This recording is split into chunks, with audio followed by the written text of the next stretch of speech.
एक घना सरसब्ज जंगल था जहाँ सुबह की नर्म धूप दरख्तों के पत्तों से टपकती हुई जमीन पर रोशनियां बिखेरती थी। परिंदे चहकते, हवा सरसराती और हर तरफ जिंदगी की भाग दौड़ शुरू हो जाती। कोई फल इकट्ठा करता, कोई अपने बच्चों को चलना सिखाता और कोई नई जगह रहने का ठिकाना ढूंढ रहा होता। इसी मसरूफ जंगल में एक मखलूक ऐसी भी थी जो काम से ऐसे भागती थी जैसे बारिश से कागज, और वो था भोलो रीछ। भोलो बड़ा ताकतवर और खूबरो था, मगर काहली उसकी रग रग में बसी थी। जैसे ही सब जानवर अपने अपने काम में लगते, भोले साया ढूंढकर लंबी सी अंगड़ाई लेता और कहता, आज तो बहुत थका हुआ हूँ, कल से काम शुरू करूँगा। लेकिन वो कल कभी नहीं आता था। इसी जंगल में रहती थी टोटो लोनड़ी, चालाक, खुशहाल मगर दिल से नेक। टोटो ने कई दिन भोलो को यूं ही सोता और खाली हाथ घूमता देखा तो कहा, अगर ये इसी तरह रहा तो जल्द ही भूखा भी रहेगा और मसले में भी पड़ जाएगा। इसे कोई अच्छा सबक देना होगा। अगली सुबह भोलो एक बड़े पत्थर पर बैठा धूप सेंक रहा था कि टोटो आहिस्ता से आई और बोली, भोलो भाई, आज बड़े मसरूफ लग रहे हो। भोलो ने जमाई लेकर कहा, हाँ जी, मैं आराम की मस्क कर रहा हूँ। आराम भी एक फन है। टोटो हंस पड़ी। अच्छा, मगर क्या तुमने सुना है जंगल के दूसरी तरफ शहद का एक पहाड़ी छत्ता है, ऐसा मीठा शहद कि घाटी मजा आ रहा है। भोलो की आंखें चमक गई। शहद? वाकई? मगर फिर सोचने लगा, वहाँ पहाड़ी चढ़ाई भी तो है, बहुत अच्छा होगा। तो बोली, आओ ना, मैं तुम्हारे साथ हूँ, आहिस्ता आहिस्ता चलेंगे। बार आखिर भोलो मान गया। सफ़र शुरू हुआ। रास्ते में भोलो हर थोड़ी देर बाद रुक जाता, कहीं झाड़ियों से बेरी तोड़ कर खाता, कहीं घास पर लेटकर नींद के झोंके लेता। टोटो हमसा बरुद से उसे उठा के खस कर कहती, चलो भोलो भाई, नहीं तो पता चलेगा शहद खत्म हो जाया। जब वो एक नदी के पास पहुँचे तो भोलो गिर लेट गया।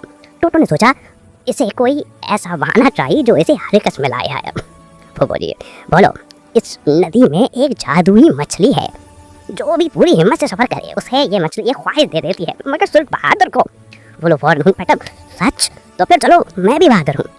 टोटो ने मुस्कुरा कर कहा, बस यही जज्बा चाहिए। खतरे का लम्हा। थोड़ी देर चले तो सामने एक बड़ा सा सांप आ गया। सांप ने फुंकार कर कहा, कहाँ चल दिए? शहद का छत्ता मेरा भी पसंदीदा है। गुरु डर कर कांपने लगा, मगर टोटो आके पड़ी और बोली, हम लड़ने नहीं, बस थोड़ा चकने जा रहे हैं, रास्ता दे दो। सांप ने ख्वाहिश से देखा और आहिस्ता से शरहलाता हुआ झाड़ियों में चला गया। बोलो हैरान रह गया, वाह टोटो, तुम तो बहुत बहादुर हो। टोटो हंसते हुए कहा, बस अकल इस्तेमाल करो तो बड़े बड़े मसले आसान हो जाते हैं। आखिरकार छत्ता आ गए हम। पहाड़ी के ऊपर फैला छत्ता नजर आया, सुनहरा चमकता हुआ, खुशबू से भरा हुआ। बोलो ने खुशी से दोनों हाथ बढ़ाए और शहद चखने लगा। टोटो ने भी थोड़ा सा शहद चखा। उसी वक्त एक बड़ी मजबूत शहद की मक्खी छत्ते की मलकार उड़ते बजाई। वो रोज से बोली, ये मेरे काम की कमाई है, इजाजत के बगैर कोई हाथ नहीं लगाएगा। बोलो टोटो टोटो फैरम पीछे हटे। मलकी मक्खी ने फूंक मारकर उन्हें भगा दिया और दोनों पहाड़ी से ढिड़कते हुए नीचे आ गए। नीचे पहुंचकर दोनों जोर से हंस पड़े। शायद बेहतर है अगली बार पूछ कर आए, टोटो ने कहा। भोलो ने गर्द झांक कर कहा, आज मुझे समझ आ गया, मेहनत के बगैर कुछ नहीं मिलता। आज से मैं भी अपने हिस्से का काम करूंगा। टोटो ने खुशी से कहा, बस यही तो असल जीत है। शाम ढलने लगी, हवा ठंडी हुई और दोनों ने भी किनारे बैठ के हंसने लगे। भोलो बोला, अगर तुम ना होती तो मैं आज पहले सो रहा था।